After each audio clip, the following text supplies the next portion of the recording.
అందరికీ నమస్తే.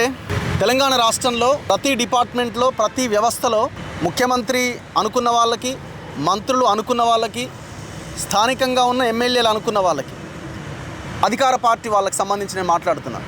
సో వాళ్ళకి సంబంధించిన ఉద్యోగులు ఎక్కడెక్కడ ఉండాలి, ఏ కులపాయన ఉండాలి, ఎవరైతే బాగా దోషపెడతారు, ఎవరైతే మేము చెప్పినట్టు కేసులు పెడతారు, ఎవరైతే మేము చెప్పినట్టుగా లంచాలు వసూలు చేస్తారు, ఇట్లా గ్రామ స్థాయి నుంచి రాష్ట్ర స్థాయి వరకు అవినీతి మొత్తం వేళ్ళునుకుపోయింది. అసలు ఎంత భయంకరంగా ఉందంటే మనం ఇవాళ రేపు ఏ ఆఫీసర్ని పట్టుకున్నా 100 కోట్లు బయటకు వస్తున్నాయి. అయితే రీసెంట్గా నిన్న మొన్న జరిగిన ఇన్సిడెంట్స్ గురించి మనం మాట్లాడుతున్నాం. ఈ ప్రెస్ మీట్ పెట్టడానికి కారణం కూడా ఒక ఇద్దరు సర్కిల్ ఇన్స్పెక్టర్స్ని, భూపాలపల్లి జిల్లా చిట్యాల సిఐగా ఉన్న మల్లేష్ యాదవ్ గారిని అండ్ జూబ్లీహిల్స్ సిఐగా ఉన్న ముత్తు యాదవ్, ఈ ఇద్దరిని ట్రాన్స్ఫర్ చేశారు. కారణం ఏంటి అంటే 2 కేసులు ఉన్నాయి ఇందులో. సరే, పోలీసులు ప్రభుత్వం ఏమంటుందంటే జనరల్ ట్రాన్స్ఫర్స్ అంటది. మీరు అదే అంటారని మాకు తెలుసు, ఎందుకంటే మీరు అది మాత్రమే అంటారు, ఎందుకంటే మీరు తప్పును ఒప్పుకోరు కదా ఎట్లాగో. ఈ ఇద్దరు బీసీలని, దట్టు యాదవ సిఐలని, యాదవ పోలీస్ ఆఫీసర్లను ట్రాన్స్ఫర్ చేశారు. మీరు ఒక్కసారి గమనిస్తే ఒక్కొక్క కేసుని మనం చూద్దాం. ఫస్ట్ భూపాలపల్లి జిల్లా చిట్యాల కేసు చూద్దాం.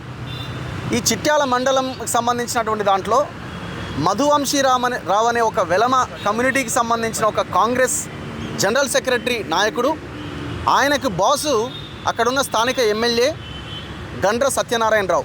ఈ మధువంశీరావు ఒక జర్నలిస్ట్ మీద, పుల్లా రవీంద్ర అనే జర్నలిస్ట్ మీద ఆ ఇంట్లోకి చొరబడి దాడి చేసి విధ్వంసం సృష్టించి వాళ్ళని చంపడానికి ప్రయత్నం చేశాడు. ఇద్దరిని, జర్నలిస్ట్ భార్యని. ఆమె గొంతు నిలిమారు, ఆమె నోరు మూశారు. సో నానా బీభత్సం చేసి కులం పేరుతో మాదిగా లకారంతో మాట్లాడి దాదాపు ఒక 10 మంది ఆ కుటుంబం మీద అటాక్ చేశారు. ఈ ఘటన జరిగిన తర్వాత అంతా సైలెన్స్. లోకల్గా ఉన్న జర్నలిస్ట్ సంఘాలు కొంత పోరాటం చేసినాయి, సంఘాలు కొంతమంది పోయి ఇష్యూని కొంత బయటికి తీసుకొచ్చారు.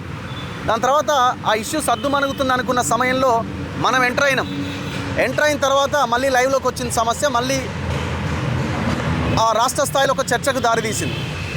అక్కడ మనం పోయినప్పుడు ఎవరి గురించి మాట్లాడినాం, ఎవరు ఇందులో నిందితుడు, మధువంశీరావుని ఎందుకు అరెస్ట్ చేయలేదు A1గా పెట్టిన తర్వాత? ప్రధానంగా ఇందులో ఉన్న ఇద్దరెవరు, ఎమ్మెల్యే, డిఎస్పీ సంపత్రావు. ఎమ్మెల్యే బాగానే ఉన్నాడు, డిఎస్పీ సంపత్రావు బాగానే ఉన్నాడు. ఇవాళ ఆ స్థానికంగా ఉన్న సిఐ మీద వేటు పడ్డది. జనరల్ ట్రాన్స్ఫర్ అని అంటారు వీళ్ళు, మళ్ళీ ఆయన 2 ఏళ్ళ అయింది వచ్చి ట్రాన్స్ఫర్ అంటారు. ఇప్పుడు అది SC/ST కేసు, మర్డర్ కేసుతో పాటుగా పెట్టింది SC/ST కేసు. ఇంకా సిఐ అతన్ని A1గా చేర్చిండు. ఎవరిని? మధువంశీరావుని. మల్లేష్ యాదవ్ ఏం చేసిండే A1గా చేర్చిండు.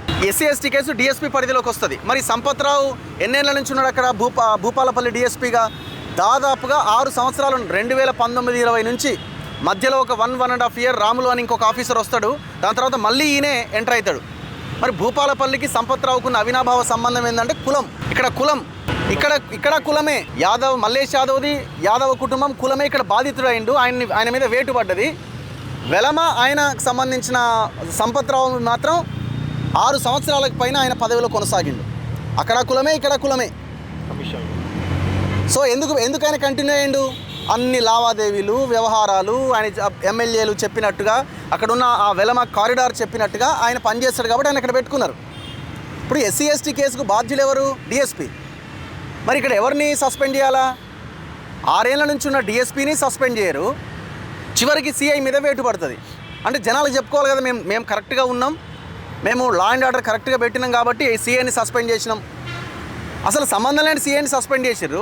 అన్ని సంబంధాలు ఉన్న డిఎస్పీని, ఎమ్మెల్యేని పక్కన పెట్టారు. ఇప్పుడు ఎమ్మెల్యేకి కూడా ఆ పదవి నుంచి కూడా వీకాలి. నేను ఎమ్మెల్యేని, జనాలు నాకు ఓట్లేసారు అంటే, జనాలు ఓట్లేసినప్పుడు జనాల కోసం పనిచేయాలి. జనాల కోసం పనిచేయకుండా ఇట్లాంటి డిఎస్పీ సంపత్రావు లాంటి పోలీస్ ఆఫీసర్లను పెట్టుకొని ఇట్లాంటి కింది స్థాయి అధికారుల మీద కేసులు. ఆయన 6 ఏళ్ళు ఎట్టుంటాడు, సిఐ ఆయన ఎట్లా ట్రాన్స్ఫర్ చేస్తారు? సో ఇది ఎంత అన్యాయం ఇది. ఇక్కడ మల్లేష్ యాదవ్ ఇక్కడ బలైండు, సంపత్రావు చాలా సేఫ్గా ఉన్నాడు. ఈ టోటల్ ఎపిసోడ్లో కల్ప్రిట్లో ఎవరంటే ఒకటి సంపత్రావు, ఒకటి భూపాలపల్లి ఎమ్మెల్యే గండ్ర సత్యనారాయణ. వాళ్ళకి ఏ ఇబ్బంది లేదు, చేతులు దులుపుకున్నారు, అయిపోయింది.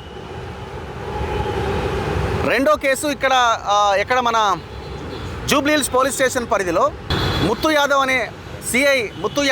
అనే ఒక సిఐని ఆయన్ని కూడా ట్రాన్స్ఫర్ చేశారు.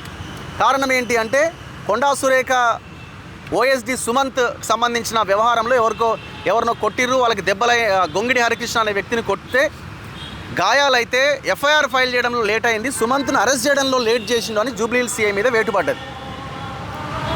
ఈ పర్టికులర్ అంశంలో అసలు Jubilee Hills police station CC footage బయట పెట్టాలి, అర్ధరాత్రి ఏం జరిగిందో.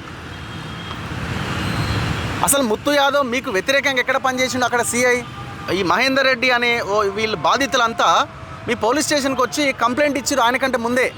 ఆ కంప్లైంట్ కాపీ ఉన్నది. గొంగిడి హరికృష్ణ మా దగ్గర పెద్ద ఎత్తున మా పేర్లు వాడుకొని వసూలు చేస్తున్నాడు, మీకు కంప్లైంట్ చేస్తే ఆ కంప్లైంట్ మీద ఎఫ్ఐఆర్ కాలేదు. ఇప్పుడు ఇందులో ఈ ముత్తు యాదవ్ని సిఐని ఇరికిచ్చి ఆయన మీద ట్రాన్స్ఫర్ చేసి ఎప్పుడు వచ్చింది ఈ ముత్తు యాదవ్ సస్పెండ్ చేసారు. ఇక్కడ సస్పెన్షన్ ఏకంగా, ట్రాన్స్ఫర్ ఏమో అక్కడ, ఇక్కడ సస్పెన్షన్.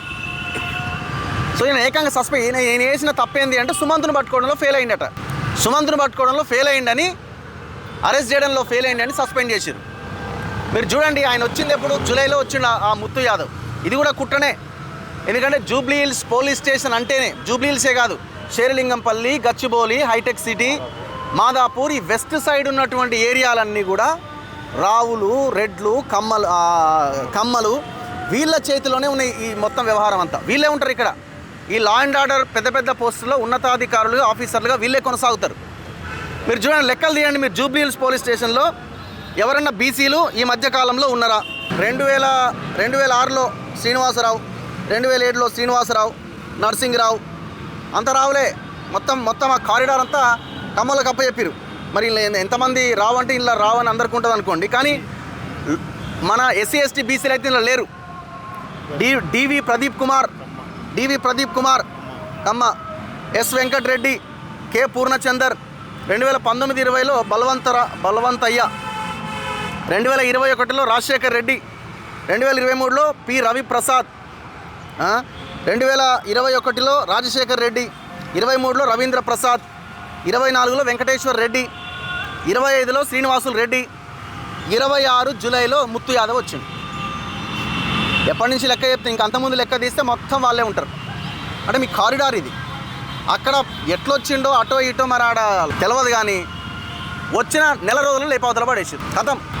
వాళ్ళు మాట్లాడలేరు కదా, డిపార్ట్మెంట్ యూనిఫామ్ సర్వీస్ కాబట్టి వాళ్ళు మాట్లాడలేరు, బయటికి రాలేరు పాపం. ఇట్లా నలిగిపోతున్నారు వీళ్ళంతా. ఇప్పుడు ఇది మీ ఇందులో కులం ఎందుకు వచ్చింది, మరి ఆడ కులం ఎందుకు వచ్చింది? సంపత్రావుని 6 ఏళ్ళు ఎందుకు ఎట్లా కంటిన్యూ చేసి భూపాలపల్లిలో? కులం కాదా? కులమే కదా అది. సో ఇంత ఓపెన్గా ఈ జూబ్లీహిల్సే కాదు, ఇంకా ఈ చుట్టుపక్కల ఈ వెస్ట్ సైడ్ ఉన్న ప్రాంతాలు మొత్తం వీళ్ళ చేతిలోనే ఉన్నాయి. ఆర్డీఓలు చూడండి మీరు, ఆర్డీఓలు గ్రేటర్ హైదరాబాద్ చుట్టుపక్కల మల్కాజ్గిరి నుంచి మొదలు పెడితే మహేశ్వరం ఇదంతా మొత్తం రెడ్లే. ఒక్కడే ఒక బీసీ ఎక్కడో ఉన్నట్టున్నాడు, బీసీ ఎస్సీ ఒక్కడే. ఆర్డీఓలు ఏం చేస్తారు? భూములు, లావాదేవీలు. ఎవరి భూమి ఎట్లా సెట్ చేయాలి, రేవంత్ రెడ్డికి సెట్ చేయాలి, మొత్తం అందరికి సెట్ చేయాలి కాబట్టి మొత్తం వాళ్ళని పెట్టుకున్నారు. సో ఈ 2 ఇన్సిడెంట్ విషయంలో, ఈ 2 ఒకటి ట్రాన్స్ఫర్, ఇంకోటి సస్పెన్షన్, వీటి విషయంలో గవర్నమెంట్ రెస్పాండ్ కావాలి. ఖచ్చితంగా బీసీ సంఘాలు, ప్రజా సంఘాలు అందరూ మాట్లాడాలి. ఇందులో ఎవరైతే కల్ప్రిట్స్ ఉన్నారో సంపత్రావుని ఇమీడియట్గా అక్కడి నుంచి తొలగించాలి. ఎందుకు తొలగించరు? 6 సంవత్సరాలు ఒక ఆఫీసర్ ఎట్లుంటాడండి ఒక ప్రాంతంలో? సో దీని మీద తక్షణమే గవర్నమెంట్ రెస్పాండ్ అవ్వాల్సిన అవసరం ఉన్నది. ఈ ఎవరైతే అది ఆఫీసర్ ఉన్నారో వాళ్ళని అక్కడి నుంచి తీసేయాలి. అండ్ దాంతోపాటు జూబ్లీహిల్స్ పోలీస్ స్టేషన్లో ఆ సీసీ కెమెరా ఫుటేజ్ ఏం జరిగింది, అసలు గొంగిడి హరికృష్ణ అనే వ్యక్తి రాత్రంతా పోలీస్ స్టేషన్లో ఉన్నాడు అంటున్నారు. మరి ముత్తు యాదవ్ చేసిన తప్పేంది, ఎందుకు ఆయన్ని సస్పెండ్ చేశారు, ఇవన్నీ బయటికి రావాల్సిన అవసరం ఉన్నది.